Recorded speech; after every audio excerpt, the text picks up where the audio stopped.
नमामि गंगे और स्वच्छ गंगा का राष्ट्रीय मिशन एमएमसीजी कार्यक्रमों पर और इससे पूर्व की योजनाओं से मिश्रित परिणामों के कारणों पर चर्चा कीजिए। गंगा नदी के परिरक्षण में कौन सी प्रमात्रा छलांगें क्रमिक योगदानों की अपेक्षा ज़्यादा सहायक सिद्ध हो सकती है? सबसे पहले हम जानेंगे जो नमामि गंगे जो चल रहा है और स्वच्छ गंगा राष्ट्रीय मिशन जो कार्यक्रम चल रहा है उसकी योजनाओं के बारे के परिणाम जो योजना चल रहा है उसके कारणों परिणामों के कारणों बताना है और जो योगदान हो किया जा रहा है कि क्या इसका कारण जिसके कारण जो नदी को द्वारा साफ किया जा रहा है क्या उपाय किए जा रहे हैं योगदान क्या। तो सबसे पहले जानेंगे कि गंगा नदी के बारे में जानें क्यों प्रदूषण हो रहा है कि क्या है किस कारण क्या प्रदूषण होने का उसके बारे में हम जानेंगे इसका कारण क्या परिणाम योजना का कारण क्या है क्या का परिणाम है उसके जानेंगे क्या क्या कदमें उठाई जा रही हैं। तो चलिए गंगा नदी के जल पर बढ़ते मानवीय दबाव ने इसमें गंभीर प्रदूषण की समस्या को जन्म दिया है। गंगा नदी की सफाई के लिए वर्ष 1985 में गंगा एक्शन प्लान की शुरुआत की गई। वर्ष 2000 में पुनः इस योजना को संवर्धित रूप में शुरू किया गया तथा वर्ष 2009 में राष्ट्रीय गंगा नदी बेसिन प्राधिकरण का गठन प्रधानमंत्री की अध्यक्षता में किया गया। गंगा को प्रदूषण मुक्त करने के इन प्रयासों को सीमित सफलता ही मिल पाई है। वर्ष 2014 में गंगा नदी की सफाई को नए सिरे से शुरू किया गया। इसी के तहत गंगा स्वच्छता अभियान एवं नमामि गंगे जैसे कार्यक्रम शुरू किए गए। गंगा की स्वच्छता हेतु अलग मंत्रालय बनाया गया और अरबों रुपए खर्च किए गए किंतु अपेक्षित सफलता नहीं मिली जिसके निम्न कारण हैं। खर्च तो हुए लेकिन उस अभी भी गंगा नदी जो है ना प्रदूषित है। ठीक है, पहला कारण क्या है तो नीति निर्माण एवं डिजाइन में खामी क्योंकि ज़्यादातर नीतियाँ समस्या के संपूर्ण अध्ययन अवलोकन के अभाव एवं सभी पक्षों के सहयोग से नहीं बनी थी। दूसरा, उचित मात्रा में धन के आवंटन भी समस्या तथा तकनीक के अभाव की स्थिति।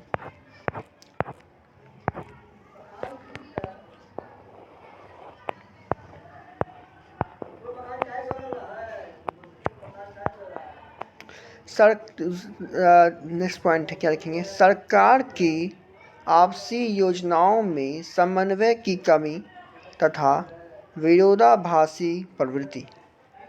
तीसरा पॉइंट, जल राज्य सूची की विषय होने के कारण केंद्र राज्य एवं राज्य के बीच समन्वय एवं सहमति का अभाव है। लेकिन इसमें क्या संवर्धित सूची की जानकारी जो है गंगा नदी है जो नदी जो है ना संवर्धित सूची में इसमें क्या राज्य का ही हक है केंद्र सरकार का नहीं है।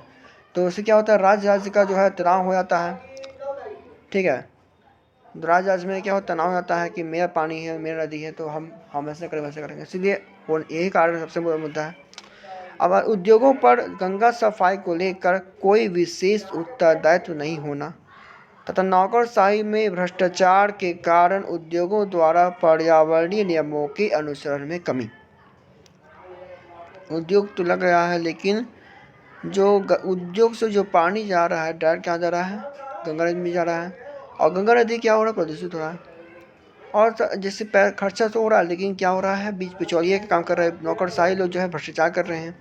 मान लो आपको मिलता है 1 करोड़ रुपया मिलता है गंगा सफाई के लिए तो बीच में ही क्या करते हैं ये नौकरशाही लोग भ्रष्टाचार कर लेते हैं दलाली करने लगते हैं क्या करते हैं अपने में बांट लेते हैं। ठीक है, यही कारण सबसे बड़ी समस्या है। आमजन की जागरूकता का अभाव। आमजन भी क्या करते हैं, फेंक देते हैं कूड़ा कचरा, जो भी आता है वहीं पे कपड़े धोते हैं, फिर वहीं पे क्या होता है, कपड़ा धोते हैं, फिर वहीं पे कूड़ा कचरा जितना भी होता है वहीं पे डाल मिट्टी सब डाल देते हैं, विसर्जन वहीं का हो जाता है। किसी का कोई देहांत होता है तो उसको भी इस बॉडी को नदी फेंक दिया जाता है जला के। तो इस जो फूल बत्ती सब फेंकते हैं, विसर्जन करते हैं, तो उसमें भी प्रदूषण होता है। नाली का पानी भी जाता है, अवशिष्ट जो पानी बह जाता है डायरेक्ट पानी में। तो इस समस्या जिसके कारण प्रदूषण हो रहा है। सबसे बड़ा आमजन की चौथा भी अभाव ही है। पैसा मिल रहा है लेकिन अच्छे से प्रयोग नहीं हो रहा है, फंड आ रहा है लेकिन आधा पैसा बिचौलिए खा रहे हैं। ठीक है, अब के क्या क्या गंगा नदी को सुरक्षित करने के लिए छलांगे हो सकती है, क्या क्या कदम उठाना चाहिए जो जिससे गंगा को साफ किया जा सकता है। देखो, पहला पॉइंट है, नदी के सभी हिस्सों में प्रवाह अनिवार्य होना चाहिए।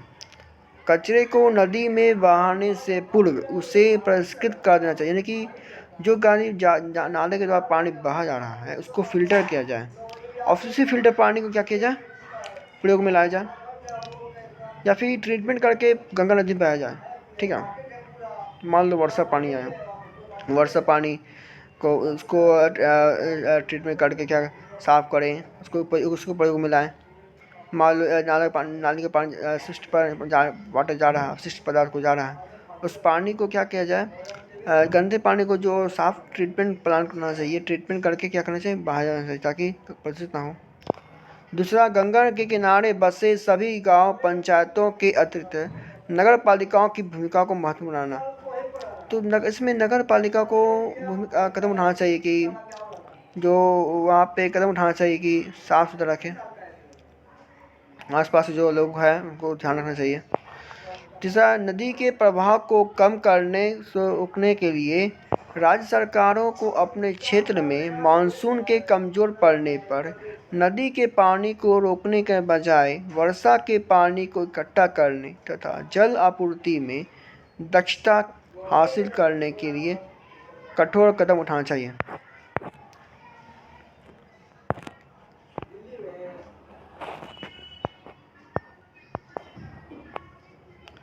अब क्या कर, अपशिष्ट जल प्रबंधन, ठोस अपशिष्ट प्रबंधन, औद्योगिक प्रदूषण तथा नदी अग्रभाग विकास।